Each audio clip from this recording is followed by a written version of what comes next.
This week, we take a look at the lessons learned in the household essentials category and how those lessons translate to other categories. Plus, technology and innovation are really changing in the retail industry. We'll talk with the leaders of the technology train. And the pioneer woman, Ree Drummond, talks with us about her new product line and what it's like to work with the world's largest retailer. Plus, what does the head of compliance for Walmart want all suppliers to do and know? We'll find out in this episode. I'm Neile Jones. Focus on Suppliers starts now.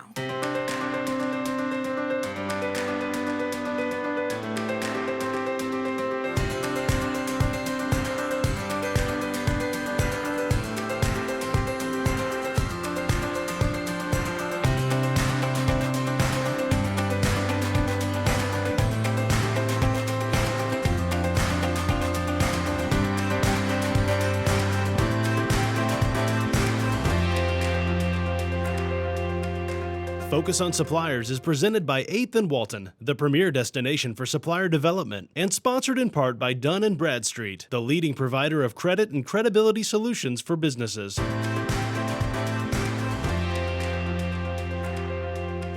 Your fun fact for the week is actually two parts. 55% of millennials are willing to pay more for eco-friendly products, but 63% of those same millennials don't believe a company's promise on their eco-friendly commitments. What we have to make sure that we do with our millennials is leverage their emotional response to making sure they're contributing to the environment and the world around them by giving them very clear specifics around how the product or the company is participating in the environment. So if you have an opportunity to use a more scientific claim or have something that's got backing, uses reviews, or has other information that makes the millennial feel confident about the purchase they're going to make, that's a great way to connect with them across the board. Make sure that as you talk to millennials, you're also including specifics about those additional changes that your company is making. We'll see you next week for our Millennial Fun Fact. Joining us now, Peggy Fowler, familiar face from Walmart. You head up compliance from Walmart. Yes. And I just want to be sure and mention before we even start that yes, this is the household essentials, but this relates to every category when we talk about compliance. Absolutely, yeah. You guys have something that you really want to see our suppliers embrace and do that could make life a lot easier for everyone. Yeah, exactly. So one of the things I wanted to mention to the suppliers today was they are product stewards. They know their product really well, whether it is cleaners to paint to apparel, whatever the product category is. And when they meet with the buyer, they're talking about quality, sustainability, they're talking about responsible sourcing, but safety and compliance needs to be part of that conversation. So the reason that we find it's so important and what I wanted to come in and talk about today was the fact that buyers are writing orders, and they're writing it for every store in the U.S. If we can't sell it in a particular city or county or state, then the buyer doesn't know that. So the supplier needs to invest the time and effort to know every law down to city and let the buyer know, and then remind the buyer to put restrictions in so it doesn't end up in those stores, and heaven forbid it does, and we have to pull it out. That's a waste of time. It's a waste of time, and you and I were talking, it can also create a poor relationship. Exactly. You know, the buyer trusts their suppliers to bring them all of the information. And if a supplier fails to do that and we end up pulling it out of the store repeatedly, then what is the trust factor that that buyer has with that supplier? Because you're saying it's not part of the buyer's responsibility to know that. When we look at categories, 250,000 around that, right, not including .com. Exactly. So the buyer has so much they have to think about, and compliance knows a lot about our laws, but we don't know every product type and every law in every city and county. So we rely on the suppliers, and there are some great ones that do a good job of this, and then there's some suppliers who don't put the time and effort into it. And it just makes more work down the road. So it's better to say, hey, listen, we don't meet the law here. We do, and they need to know that anyway. They really do, but often they don't. Some suppliers are investing all of their time in replenishment and sales and a lot of things that probably are more day-to-day. But just putting together a program to know what your laws are, they can get a compliance person, a legal person to help them. The sales guy doesn't need to do this. Just to inform them before they go meet with the buyer and put that in the conversation. And that will be remembered. Then it's more of a team effort, and it's all about protecting consumer at the end of the day. It absolutely is. You brought some things to show us I did, just as an example, and I thought I could have brought probably a whole table full. But if you think about the stuff we have in our house today, whether it is the stuff for beauty care, it is stuff to clean our house, it's stuff to beautify our house, no matter what it is. There is one law that I just want to point out, among many, and it's volatile organic compounds. And the first time I heard it, I was like, I have no idea what that is. VOC is what a lot of VOCs, yes. So it's about clean air. And so with all the health and safety concerns and environmental concerns, then a lot of laws are cropping up. And that's where the local laws are coming, where cities are taking responsibility for environmental and safety. So that's where you're getting hundreds of laws. So whether it is any of these products, as an example, a supplier needs to go, what are all of those? And they could have hundreds, and they need to make sure that they bring that in a way that a buyer can absorb it and react. It's all about communicating and doing teamwork. Exactly, yes. Peggy, thank you so much. Thank you, Neile.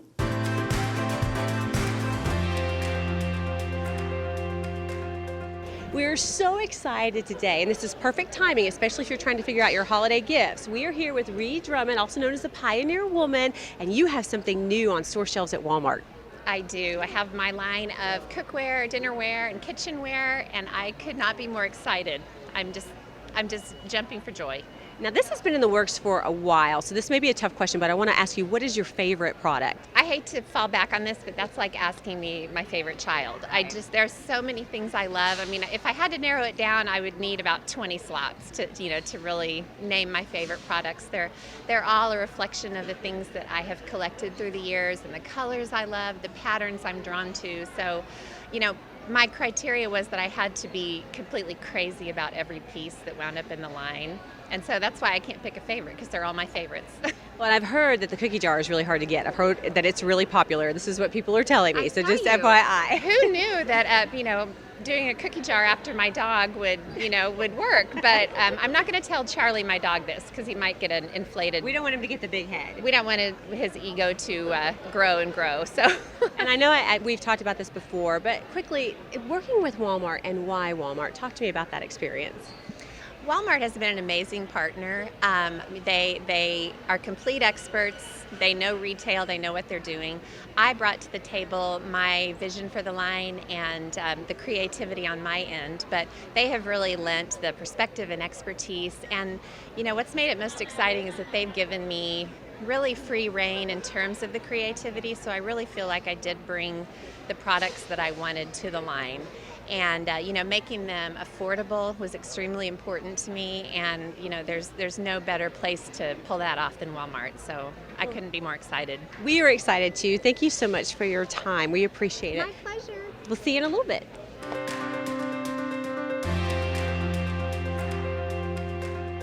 Hi, my name's Henry Ho, and this is Renee Brandon from Field Agent. Renee, tis the season for the holidays. This is the time when people start thinking about special foods, parties, and celebrations. Is this also a time where they turn away from buying household essentials? Well, we wondered that, and we recently did a study. We were trying to find out if people change their shopping and their buying patterns around those everyday household items, things like cleaning products, paper products, pet products, all of those things that you need on an everyday basis. And we wanted to see if during the holidays they really changed their behavior. And what we found was that most people, actually 2/3, said that they spend more on their holiday essentials on their household essentials during this time. And another third said they spent about the same at this time of year as any other time of year. Now, if they're spending a little more, it's just a little bit, not a lot, but they're definitely not cutting back or pulling back on their household essential needs. So why do people spend more? Are they spending more because they're shopping mainly for convenience, or are they not shopping around for deals?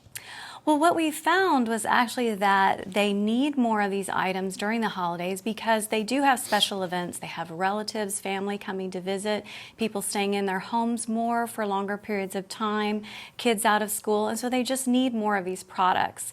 And what we found is that they were still looking for deals and coupons and sales and specials because they had those extra things they're trying to fit into their budget during the holiday times, and they need that money to spend on gifts and those extra things. So they've still got to save money.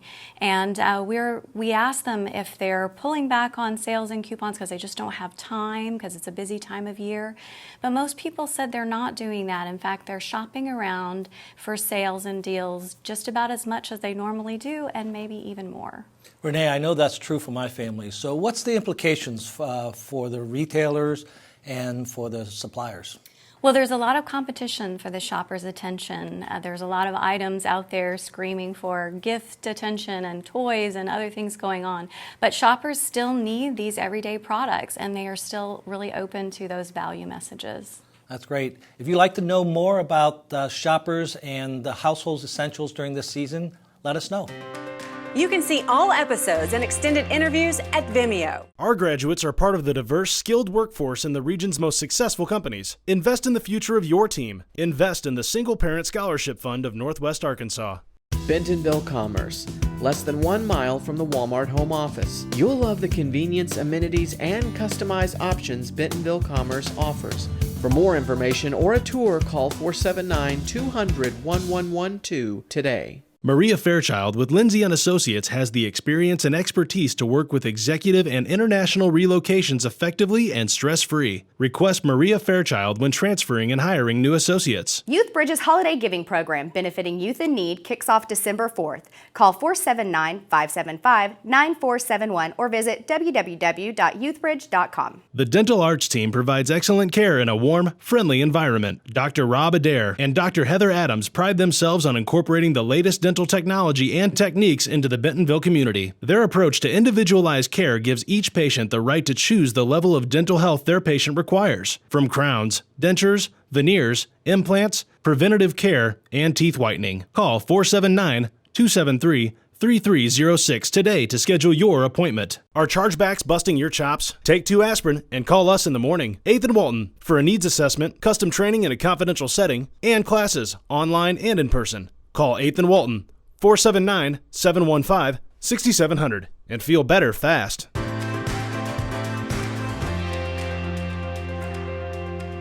Joining us once again, our friends from Menasha, Kerry Bailey. Always good to see you. Thank you for coming. Thank you. You know, Northwest Arkansas, it's simply a unique place. People sometimes don't understand how unique it is. You come from the supplier world in the sense that you've been in the position there, and you can really help bridge the gap between supplier and the world's largest retailer. Well, thank you. I do feel like I have a unique role to play, and Menasha as an organization has found that role in being able to help not only our retail partner here in the community, but also our suppliers here in the community. If you're here as a part of a supplier team, the one thing that you're focused on is delivering value to this retailer. And in this environment, you know, creating that value can come in a number of different ways. And I think that's what Menasha has been able to step forward and be a resource for. Speaking of resources, when we're talking about resources, one of the things that you guys can do is really help people when it comes to customization. Customization is a very unique opportunity for us in the marketplace. If you look back across the last few years, since 2008, customization and product manipulation in that market size has doubled. And for Menasha, what that's meant is developing facilities that can help suppliers create customized solutions for this retailer. And in our world, you know, that means stepping up to the plate as a partner to the brands and offering them those customized services that are unique. Is there anything else you would want to share with our suppliers about how important it is to focus on this? Because maybe sometimes people don't realize it, but it's important. If you're here and you're in this environment in Northwest Arkansas, you can a lot of times be separated from the solution building process. And I think that's where Menasha has, as a resource to the organizations that we work with, we can really step forward and answer a lot of the questions, or at least the process that they might not have the answers for. But in our organization across these 28 facilities, we have a number of different packaging techniques.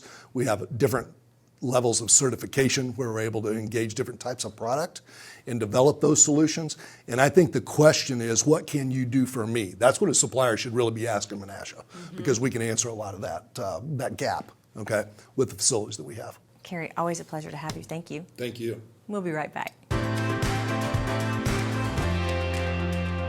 We're standing with Bill Akins from the Northwest Arkansas Tech Summit. Let's talk first about the need for events like this and how we got here today.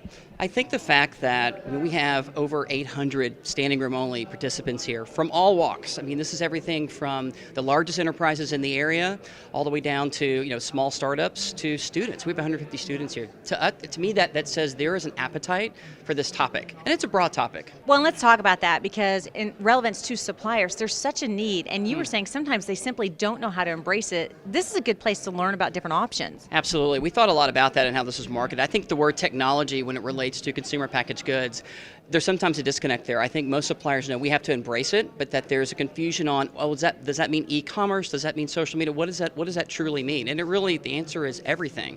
When you look at the relationship that Walmart suppliers have had, with the world's biggest retailer. I mean, how did it start? I mean, it started as it was a proximity relationship. They had to be here. Then it moved into this data relationship. Then it was an insights relationship. And if you look at it today, it is a digital relationship and a relationship based on speed, where suppliers have to act quickly. This is the technology that enables it to do it, and we've been exploring that on a lot of different topics today. Joining us now, Mike Anderson from Crossmark, and I want to talk to you about innovation and how you are working with suppliers in the area to help move innovation forward. The key thing around innovation is starting with what is the business problem you're trying to solve. And I think suppliers think about that. They think about what's the problem, and then it's not just what the problem is, it's also what value or outcome is it driving as well. And I think that's the real key element around supporting and driving innovation. And how do you measure that? The clearest way to measure it is looking at your P&L and looking at benefit. One of the questions is everybody has wants, but if they're not willing to sign up for the cost of it from a P&L perspective, then it's really a want, not a need. So that's one area of measure. The other one's just looking at what is the business benefit. If you have an outcome, did you achieve that outcome? I want to talk with you, obviously, about innovation and what you say about making sure that innovation spreads across all levels within a company. Yes, I mean, we've been doing research for 20 years on innovators and how they actually do what they do. And it turns out that innovation is really best understood as everybody's everyday job. At all levels of a company, you will benefit from having the employee know what to do in terms of the mindset and the skill set and the tool set that's necessary to innovate. It's not just the job of an elite few creative individuals. It has to reach the whole team, and it really is a change of thinking when it comes to the whole process within an organization. How do you start to implement that? I think the best way to implement it is to believe in it. And so oftentimes people don't believe in it until they hit the bottom. And there's no need to go that far. You can start with a few people, you can do a pilot program, but you have to train your people in the skills of innovation and the tools of innovation, and not just assume that they're incapable of solving problems and coming up with new ideas and getting around barriers. Visit us at 8thandwalton.com to learn how you can become a better partner with Walmart. If you're nearing retirement, let us show you some unique strategies that are available through Mach 1 Financial. These include hedged equity strategies, tactical strategies, managed options, and hybrid annuities. Curious? Call Mach 1 today for details. Oh, holy night, We're the Philharmonic, and we're so excited performing for you at the Mercy Foundation Charity Ball on December 5th. Buyers meeting tomorrow, 9 a.m. Time for a miracle. Time for rapid prototypes. Emergency packaging services means shelf-ready packaging and displays, printing to almost any material beyond photo quality. Short-run production for sales samples or store tests. Need it all? Customize your look with our structural, graphic, and 3D design. Need a miracle? Rapid Prototypes. Rapid-prototypes.com or 479-273-FAST. The Pack Shack brings teams together for crazy fun Feed the Funnel parties to pack meals for our neighbors in need. Plan your party today at thepackshack.org. Bentonville Plaza, across the street from the Walmart home office. The best office location offers proximity and services like no other business complex in the area. Call 479-200-1112 today. With weekly coverage at Walmart and a customized end-to-end approach to retail, it's easy to see why brands like Google, Samsung, Procter & Gamble, and Kellogg's choose premium retail services. Results are in store. K-Stack, the leader in collaborative retail consolidation programs. We offer the supply chain expertise needed to navigate the challenges of selling products with the world's largest retailers. And we provide customers with a customizable, scalable, environmentally sustainable supply chain with the same advanced technology typically used by larger rivals. By leveling the playing field, K-Stack lowers distribution costs and increases overall margins. K-Stack, retail logistics is what we do. You were saying something you have to do, especially if you're a supplier, is know how to prioritize. Yeah, well, I mean, social media is just one of the many, many tools. We talked about it in the session earlier. There are so many tools that we can use now. With technology has enabled us to have these riches of marketing, but we can't pursue everything, right? And so it's really important to be super disciplined, and social media is no different. So just having a really disciplined approach to knowing what your objectives are, knowing how to prioritize them, and then coming back afterwards and always closing that loop with measuring the metrics and making sure that you achieved what you set out to do, or if you didn't achieve that, quickly change gears. Is there any advice you would give to folks out there? I mean, you've been doing marketing for a long time. You know what you're doing. What's one of the key components, besides obviously prioritizing, that you have to keep in mind when you're trying to reach that person that perhaps you haven't been able to reach just yet? Yeah, I just think it's very simple. You have to reach them where they are. So if you're trying to reach, a demographic that's using Facebook, like that's where we started, then you've got to master that channel. As we look into things like Periscope and Snapchat, if we're talking about organic social, we've got to figure out if we want to reach that audience that's there, we've got to reach them the way they want to be reached. And I think sometimes we get excited about our own ideas and our own brand stories and how we want to tell the story, that we forget that the person on the other end of that technology has their own idea about what's going to resonate with them. We're standing here with Stan Zylowski from Movista. You have a very important job that you do where you merge information with people. Can you elaborate on that for our viewers? I could, but you did such a great job. So our company takes insights from data. So things like, is a product selling? Is it not selling? Is it maybe selling less than we would like it to? And it turns those into actions for field employees. So inside the store, who's going to touch that product? What changes are they going to make? How are they going to make it more approachable for the consumer? Our platform allows them to know exactly what to do, and then also to understand when they made those changes, how that impacted sales. So ultimately, what we do every day is we try to make the job easier for the field folks and help companies sell more stuff. You were saying it's not just about what they are doing, maybe what they are not doing. That's a great point. Well, typically what you want to do is you want to have one set of folks do things a certain way and another set do it a different way, and then look and see what your results are. And sometimes what you find is, when we did that thing, that was not good. Sales went down, right? So let's do more of this and let's do less of that, trying to find the right balance between activity and sales. When you connect with a company, how long between getting things rolling and seeing results? Well, the results, but the time between meeting them and actually having them start on our platform is typically anywhere from 8 to 12 weeks. But once they start using the product, the changes are pretty instantaneous in terms of once someone knows that, as an example, that you know what they're doing, they do a little bit better job, right? So it's trust but verify, and people do what's inspected, not expected. So you see pretty dramatic changes in activity very quickly. And then it takes some time, right? You have to try this and try that. But within 90, 120 days, you start to see that the problems are going down and the sales are growing up, and that's really a very magic feeling. Digimarc is a pioneer and the world leader in invisible auto-identification. Sounds like a bit of a mouthful, but let me give you a little sense of what it does. So in terms of packaging, if we take this package and we look at the back, there's the familiar UPC code. What we do is take the same information that's in that code, same G10, standardized information, and we replicate that across all sides of the package. Now it doesn't really look like this, but for illustration purposes, it gives you a sense of the density, how on all sides there's that same information. What it actually looks like is this. So to the eye, there's really no change in the packaging. But at checkout, both these packages would read the same way. So there's a couple of benefits in terms of retailers. It's the idea that checkout is much faster because the cashier doesn't have to orient the package trying to find the UPC code. It's also easier for you and I at self-checkout where we don't have to, pull that cellophane trying to make it read. But the really interesting thing, and a lot of what we're talking about here today at the conference, is now it's a new media channel in aisle.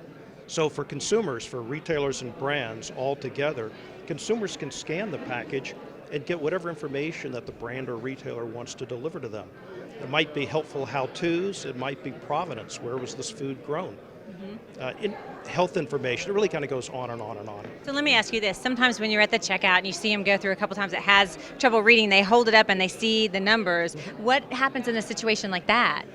Well, what we do is remove that attention that the cashier needs to turn and orient that package for the UPC code. So as a cashier and a consumer, you and I can have we can be talking with each other, and I could just simply move those packages across the scanner. It'll scan from any side, any angle. So there are no missed scans. Joining us now is Alexander Ansari, and you are here to talk to us about Samsung and the mobile pay. How did we get here? So first of all, we're talking about Samsung Pay, and so this is a revolutionized way to make a mobile payment. Now, how we got here and what we've changed is how easy it is. So first of all, let me talk about how simple Samsung Pay is. It's really just a swipe from your phone, and it makes it really simple for you to make a payment with any credit card that you currently have. We currently have 4 banks that are accepted, but we're continuing to expand those banks.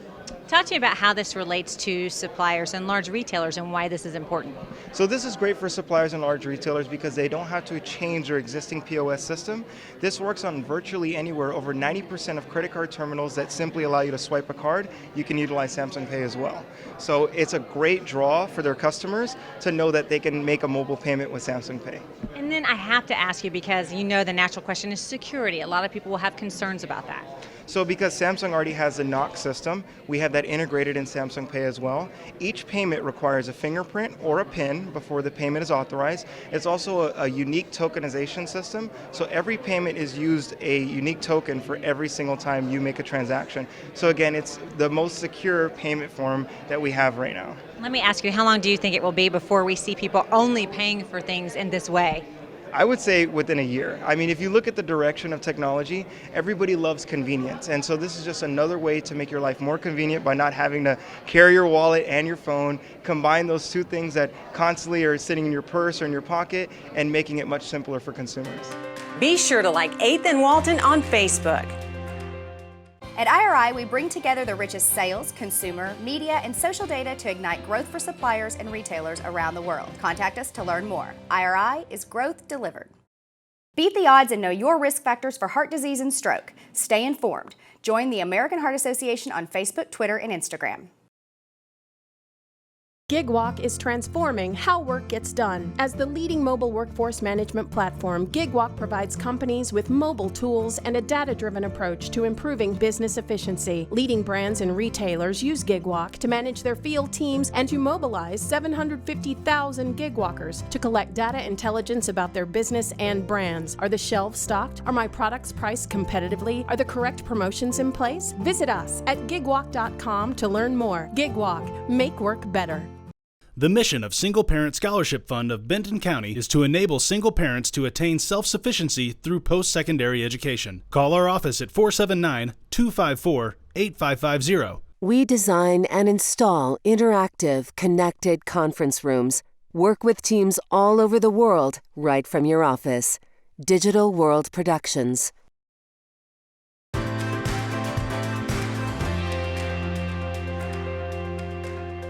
Hi, I'm Brad Lawless with Collective Bias. Household products are one of the top 4 categories for positive social comments.